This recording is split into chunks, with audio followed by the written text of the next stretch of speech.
I'm a motivational speaker. I've been so for almost 23 years. I get to travel the world talking about Bravo. And Bravo stands for building relationships and valuing others. So I'm a inclusion supporter. I support good relationships between teams, between communities, and basically take care of the resolving the heart of conflict that separates us from working together for a common good. Oh, okay. Now, Peter, you have a kind of a neat law of attraction story, and you know it's divided into three segments. So tell me a little bit about your ask part. Well, the ask part of the law of attraction thing, and I didn't even know that I was doing this at the time, because this was April 2005, long before I'd even heard of the law of attraction. But when I actually reflect back on it, it's a perfect model or a perfect example of the three-phase law of attraction: ask, believe, and receive.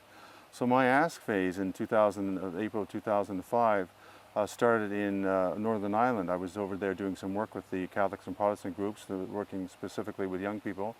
And my colleague at the time, still a good friend of mine, Tim Chapman, invited me up to his cottage on the north coast of Ireland, in a little place called Castle Rock. And it's called Castle Rock for a good reason, because there's a castle on the rock overlooking the village. The castle itself is in ruins, but there's a wonderful temple. It's called the Temple of Mussenden, and it was built for Lady Mussenden, who's the Earl of Derry, the Bishop of Derry's lover. And he built it for as a temple of love. It was actually a library, and it's a beautiful scenic place. It's literally on the cliff, a 150-foot cliff overlooking the North Sea. You can see Donegal in the distance on a clear day, and the wind just rattles the windows, if you will. But there's not much inside. It's kind of just broken tiles and brick walls inside. So the first time I was there, April 2005, was just an amazing place. It's just an incredibly large, round, rotunda type building. And Tim and I went inside. And I was just flooded with like emotions. It was really an amazing experience. I've never really had that much of a connection to a building before, but I really felt the love. I felt the inspiration and the desire for the man who built this temple in dedication to the woman that he loved. And so I was looking around, and I noticed the floor tiles are broken. I was inspired to, I don't know where it came from, just sort of came from nowhere, and I was inspired to pick up a floor tile. I held a big chunk of floor tile in my hand. I looked at Tim and I said, "Tim, I got this crazy idea. It's just an inspired idea. I don't know where it's coming from, but I'm going to put an invitation to the woman I love to marry me underneath this floor tile and bring her back here to propose to her for marriage." And Tim sort of looked at me and said, "Oh, that's a great idea, Pete, but you don't even have a girlfriend." And I said, "Well, details, Tim, details. We'll work it out." So I put that floor tile back down. I took a photograph so I knew where it was, and I said, "Tim, someday I'm going to mail you an invitation over so you can put it under that floor tile so I can surprise who's to become my future wife." So, and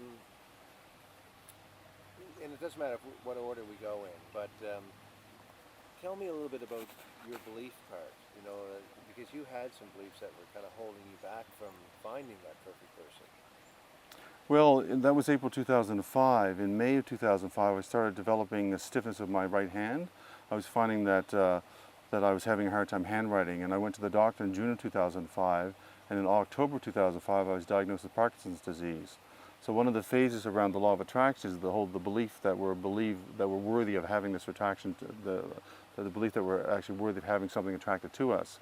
And I have to be honest with you, I thought a couple of times, and in fact for about a couple of months I had a bit of a pity party, saying what girl would want to be with me, what woman would want to marry me, knowing that I might be experiencing a neurodegenerative disease that's going to affect the quality of my life. And so I actually had a bit of a pity party for a while, so I was sabotaging, if you will, my belief in the fact that I was worthy of that attraction piece. And so that may be why it took a couple of years for this to unfold. It may not be. Now, tell me some of the events that happened from the time that you were at the temple and how you ended up back there. Well, the temple was in April 2005 was just that sort of flush of information, and I wasn't really doing a big job of every day I was writing in my journal about how to get a gal and all that kind of stuff. I wasn't really doing that daily routine of reaffirming the ask or reaffirming my belief system. But I did we did have a moment in July of 2005. I was at the folk festival called the Stan Rogers Folk Festival in Kansas, Nova Scotia, and I was there with my friend Oliver. And we were watching the show and having a good time and whatever, and it started to rain, so we pulled up the tarp over our heads and we kind of cuddled in because the tarp was quite small. And while I was cuddling in with my friend Oliver watching the show, I said to him, "Oliver, this is fine, like I love you dearly as a bud, but let's change this scenario next year. Let's both of us have a bet that we can bring a girlfriend back to San Rogers next summer." And Oliver said, sure thing. So that was sort of a little pumping up the volume, if you will, of my intention of getting a life partner or getting a girlfriend to experience life's wonderful things with me, like folk festivals and life itself. So now, how did you end up with Andrea? So roll ahead to another year, the 2006 Stan Rogers Folk Festival. Oliver and I went again. Oliver half won the bet because he actually had a girlfriend, but she was unable to come to the Stan Rogers Folk Festival. And I said, that doesn't count, buddy. The bet was to bring her here. And so it was good for me to speak because I didn't have anybody to bring it all. But the first night, the Friday night, was a very foggy night, very misty, very mystical, like the moors of Scotland, kind of mystical. And through the fog and mist on Friday night walked Andrea. And I recognized Andrea because we had dated 18 years ago. And it was wonderful to see her. She gave me a great big warm hug. And as we watched the music for the rest of the weekend, she told me her life story about how she had separated from her husband and was getting a divorce. And she was open to a new relationship. And I was certainly open to a new relationship because I hadn't really hung on to one for a very long time. I've been sort of a perennial bachelor. And so we started dating in April of 2006. And I had a wonderful fall dating, and we took a trip to Costa Rica in January of 2007, and we climbed a mountain. She's quite an outdoorsy gal, kind of right up my alley, and we climbed a mountain called Mount Chiripo, and Mount Chiripo is about 12,000 feet, and it's a very intense climb, physically and mentally and emotionally. It's a 14-kilometer trail, but it elevates 6,000 feet. So you can imagine the physical ardor, the mental duress that you go under just to keep it going. And we encourage each other along the way. We support each other. We, backed each other. And I thought, that day, that wonderful accomplishment of achieving that mountaintop was like a metaphor for life. And I realized that this woman could very well easily be my wife. And when we got to the top of the mountain, I thought to myself, my gosh, this would be a really romantic place to invite her.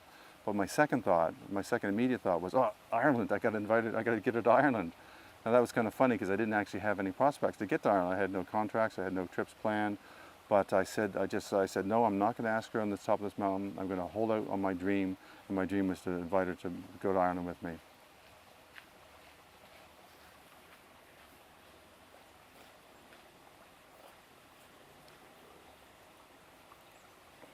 Okay. You could repeat, I want to hold out on my dream. I'm not going to have the same gesture. I'll back it up just a sec. So when we got to the top of the mountain at Mount Chiripo, I thought, what a romantic place this would be to invite her to marry me. Like, it's just like so romantic after, a metaphor of life's journey that we just went through. I said, what a perfect place. That was my first thought, was a great place to ask her to marry me. My second thought was, wait a minute, Ireland. I wanted to do that, and I sort of held on to that dream. I didn't ask her to marry me, and I just spoke romantically anyway, but I said, I'm going to hold on to that dream. Now the funny thing was, we actually went back down the mountain. When we returned to San Jose, the capital city, I checked my email, and sure enough, I had an invitation from the National Travelers Association to do a keynote speech, as it turned out, in April of that year. And I said to Andrea, would you like to go to Ireland with me? And she said, yes, I would. And I said, perfect. Great. So I booked the flight, of course. Andrea and I flew in. We flew in all night Friday night. It was quite a long flight. We didn't sleep well on the plane, so we were very tired the next day. Rented a car, went up to the north coast of Ireland, Castle Rock, met with my friend Tim Chapman and his wife at their cottage, and of course right beside the Muslim Temple and all this sort of stuff. And Andrew went to sleep and had a bit of a nap, and I stayed up and watched the Grand National Horse Race, because April 2005 was the same weekend of the Grand National Horse Race. This was exactly a year, 2 years to the day later, when we watched the Grand National Horse Race. And while I was watching the horse race, I said to Tim, is everything in place? Because you see what I had done in February, just when we got back from Costa Rica, I had taken a photograph of Andrea and I at the sunset in Costa Rica. I wrote on the back and I said, Andrea, will you be my partner for life? Will you watch the last sunset with me? So I sent him this picture with this note in the back, will you watch the last sunset with me? Will you be my partner for life? And I asked him to put it under that rock. I mailed him a photograph of the rock that I'd taken 2 years ago, and he went up in February and slipped it underneath the stone of the tile, and he said it was all there. And I said, so everything's set up, but I got a problem, Tim. How am I going to get her, of all the broken tiles in that building, how am I going to get her to pick up that tile? He said, I don't know, maybe you can pretend there's leprechauns underneath the rocks and we can look for treasure or something. I said, well, that's pretty corny, but if I have to resort to that, I will. So Andrea woke up from her nap. It was Saturday afternoon. we went out to dinner, and she kept saying, you know, we should really go for a hike up to this castle that you're always talking about, because you really seem to love it up there. And let's do that tomorrow morning. And I said, perfect. Step one done, get her to the castle.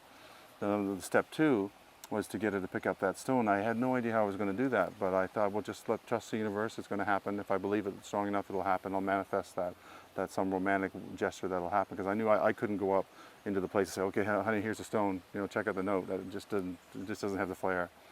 So we went up to the castle and went into the Mustang Temple, and the wind was rattling from off the North Sea, and I thought to myself, you know, it'd be really nice to record our presence there. So I thought, let's take a photograph of ourselves and do like a self-timer on the camera.